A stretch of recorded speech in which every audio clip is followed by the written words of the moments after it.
Alrighty everyone, welcome back. We are now approaching the middle point of March of 2023 with Chapter 19 of The Mandalorian on the horizon. A lot of Star Wars fans are really looking forward to exactly what's happening with, of course, Jon, George, and Dave Filoni, with, of course, all of the upcoming Star Wars projects that are currently unannounced that will be unveiled at Star Wars Celebration later this year. We already know that Jon Favreau has a handful of lore changes that are going to be made officially canon into the sequel trilogy by next year. That's being worked on as we speak. This is Mike Zero. Subscribe if you're new and like this video to see future Star Wars updates. I'm also on Twitter at Mike01. I thank you all so very much for the great and kind support. Now, given that there's been a lot of studio drama happening over at Lucasfilm between Karen McCarthy suing Lucasfilm over what happened with The Acolyte, to Kathleen Kennedy having problems with the production of both Skeleton Crew and The Acolyte, and the list just keeps going on, which is exactly why I think it's all the more refreshing to focus on Jon and Dave's work that's more on the positive route. It's more on the drama-free route, and they really are doing a solid job with establishing The Mandalorian, Season 3, leading into Ahsoka, and further shows down the line. And that brings us to what recently did happen over at Disney, and of course how this does involve Kathleen Kennedy and Gina Carano, and something very specific that comes as a very big surprise. So let's tap into every single aspect of this. We already know that Kathleen Kennedy has been really in a very difficult situation right now, where a lot of Disney board members are getting ready to get rid of her, either before or after Indiana Jones, The Dial of Destiny release date.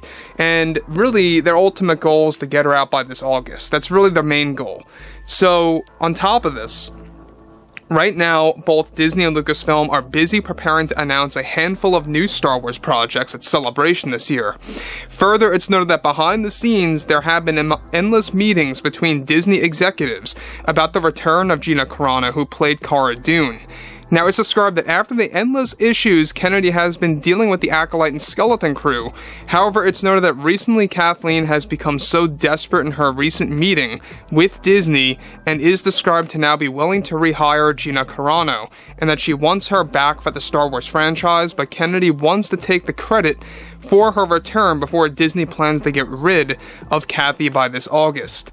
It's unclear if Kathy is being authentic or inauthentic here, but there seems to be an ulterior motive. What the ulterior motive is, well, we may never know. However, Kennedy is said to have expressed wanting to rehire Gina Carano to Disney CEO Bob Iger, and has even considered referencing the character in some of the later reshoots for Skeleton Crew as a way for Kennedy to take some of the credit first. So let me stop here quickly before I get to the next major development about this, is that basically my 2 cents on this is Kathleen Kennedy just wants to take the credit for what she believes is going to happen on Jon and Dave's call, and basically use that as a way to kind of leave behind her legacy before she's given the boot at Lucasfilm by this August. So I think that obviously she's being very inauthentic by wanting to bring back and wanting to rehire Gina Carano. It's not genuine in any way, shape, or form, and she's a flip-flopper, let's not forget about that. I mean, she'll say that she's sorry and that she apologizes to Gina Carano, stuff like that, and then a month later she'll completely reverse her statements. I mean, it's crazy how she thinks about certain aspects of, you know, actresses and actors and the stories that are told by these writers, and this is the prime example that Kathleen Kennedy is not an authentic person. There's always some kind of motive behind, you know, closed doors and what she's doing over at Lucasfilm. So obviously this is her last ditch effort, without a doubt, to kind of create her own legacy, to make a lot of fans happy, to really kind of own her mistakes. And I don't even think it's going to be her owning her mistakes. I think it's more or less about her trying to just do something that's going to be so big for the fandom and taking the credit for that.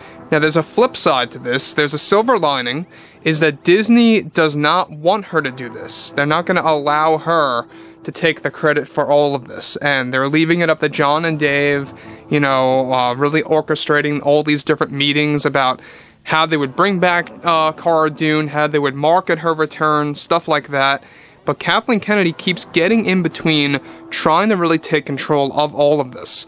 So let's just be clear about this. She just wants to rehire Gina Carano. Is she going to be the one that does it? That's very unlikely. You know, Disney does not want her to orchestrate all of this, and so they only want Jon and Dave to really kind of lead the overall, you know, way of kind of bringing the fans back together again in a very genuine matter, right? On to the next thing now. So, there is more to the story, however, is that Kennedy is said to get something in return if she is the one that organizes Gina's return and finds a proper way to market her hiring into Lucasfilm and into the Mandoverse. If Kennedy handles the strategy, it's unlikely Gina would return on her own, as she has a very big grudge against Kathleen for obvious reasons, and would sabotage Gina's need to come back right then and there. Some Disney board members believe that this is some calculated strategy by Kennedy to prevent her from coming back at all on Gina's decision, and she's only sticking to their own plans, of course, on how to rehire Gina Carano. Now, this is obviously a big deal because the board members over at Disney know that they need to improve, they need to bring Star Wars back to the way that it used to be, back to the basics, you know, driven by the vision of George Lucas, stuff like that. They want to really kind of just express great stories, and that's all there really is to it, is that they really want to make sure that they can do that. So, Kathleen Kennedy, I think, is obviously trying to sabotage all of this. I think that some of the board members are correct, that this is some calculated plan by Kennedy to kind of take away the motivation, if there's any motivation, within Gina Carano to even decide to come back. I think Kathleen Kennedy wants to erase all of that within her by taking over the overall plan on how they would rehire her, how they would market her return, stuff like that. And we all know that Gina does not like Kathleen Kennedy, so it wouldn't go well if that were to be the case. But listen, the bright side is that Disney board members, the majority, want nothing to do with Kennedy leading this ultimate decision. They want nothing with her getting involved. It's just that Kennedy is and wants to rehire Gina Carano for some kind of hidden motive, some kind of ulterior motive that we're just not quite sure about specifically just yet. There is something going on there. We may learn more and more about this throughout the next couple of weeks, and we'll fill you guys in on that if we learn anything about that. But other than this is exactly what's happening over at Disney right now between themselves and Kathleen, and that Kathleen is really trying to create a last-minute legacy that's going to be something that would be substantial, right? And what's substantial? Rehiring Gina Carano and taking the credit for it. So, anyways, let me know what you guys have to say about all of this, because it's a very complex situation and there's a lot that has been going on over at Lucasfilm the past 2 weeks or so. And if you guys did enjoy the content for today, make sure to drop a thumbs up on this video to support the channel. I thank you all so very much for the kind support, and I'll catch you guys next time.